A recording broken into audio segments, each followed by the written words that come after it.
तो अगला टॉपिक हमारा एस्पेजिया है, जो कि हमारा लंग्स से रिलेटेड ही है। इसका मतलब कि रेस्पिरेटरी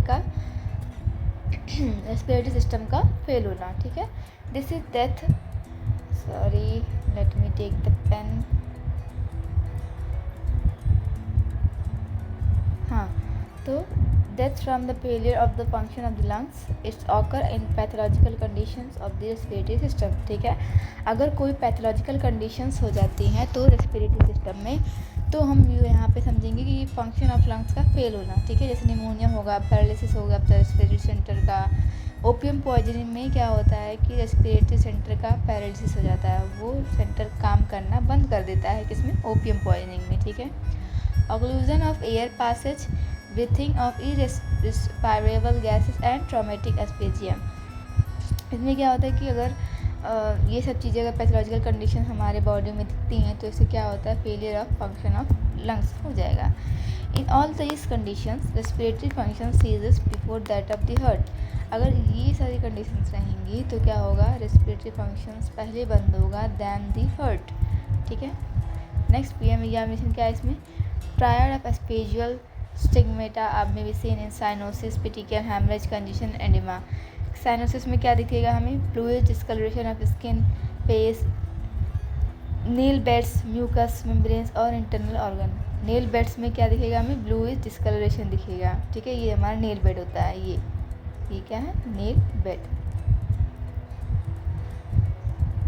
ठीक, नील बेड म्यूकस मेम्ब्रेन पे और इंटरनल ऑर्गन्स। जब ऑक्सीजन की सप्लाई नहीं हो पाएगा, जब ऑक्सीजन की सप्लाई नहीं कर पाएंगे तो हमारे बॉडी में क्या होगा? उसमें साइनोसिस का symptoms will be same. Petechial haemorrhage क्या होता है? तो साइनोसिस हो गया, उसके बाद देखेंगे पेटिकल हेमरेज दिखेगा ऑन द फेस, कंजक्टिवा, सब प्लूरा और सब पेरिकार्डियम। दिस इज पेटिकल कंजक्टिवा, हमें पेटिकल हेमरेज दिख रहा है। ठीक है, यहाँ पे जो नर्व्स होते हैं वो थोड़े थोड़े फटे हुए लगते हैं, उसमें लगता है कि ब्लड निकल रहा है। ठीक है, ऐसे। नेक्स्ट देखेंगे congestion and oedema of the face and distal congestion due to the raised venous pressure. Venous पे प्रेशर पड़ रहा है जिसकी वजह से कंजेशन हुआ है, एडिमा स्वेलिंग दिखेगा बॉडी में अगर एस्फीजिया है तो। ठीक है, नेक्स्ट आता है other features of the mode of death. Other features क्या है? प्रोनाउंस लिबिलिटी, कार्डियक डायलेशन और pathological changes which are dependent upon the type of death, like local injuries to the neck in hanging, strangulation, throttling, colour of blood in carbon monoxide poisoning. जैसे other features क्या है mode of death की? ये सब चीज़ें जो हैं ये अदर फीचर्स है। Doctor should not write the mode of death on the death certificate. ठीक है, at this terms are circumversion immaterial and are not useful. ठीक है, मोड ऑफ डेथ क्या है? ये सिर्फ डॉक्टर के जानने के लिए, लिखने के लिए नहीं है। सर्टिफिकेट पे, डेथ सर्टिफिकेट पे उसको लिखना जरूरी नहीं है। Since mood offer no information as to the underlying pathological condition, it should not be used as the definitive cause of death unless further qualified by the more fundamental etiological process. No information underlying pathological condition, ये सब हम लोग को उसमें certify नहीं करना है। ठीक है, तो मोड ऑफ डेथ का एस्पेजिया टॉपिक था जो ख़त्म हो गया है।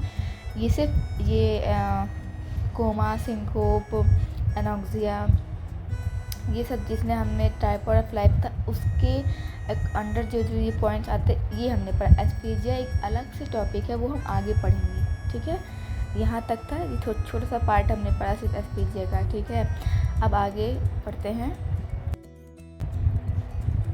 Science of death. ठीक, let's start. Science of death में हमें क्या क्या मिलेगा? साइन क्या क्या दिखेगा डॉक्टर को? क्या क्या साइन दिखता है? साइन यानी जो डॉक्टर देखते हैं।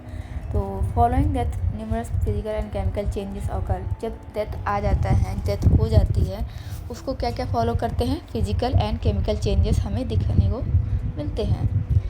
ठीक है, क्या करता है? Ultimately leads to disintegration of the body. क्या करता है? डिसइंटीग्रेशन, बॉडी का डिसइंटीग्रेशन होने लगता है, बॉडी टूटने लगती है। The importance of this changes is related to primary to sequential nature that can be utilised to estimate the time since death.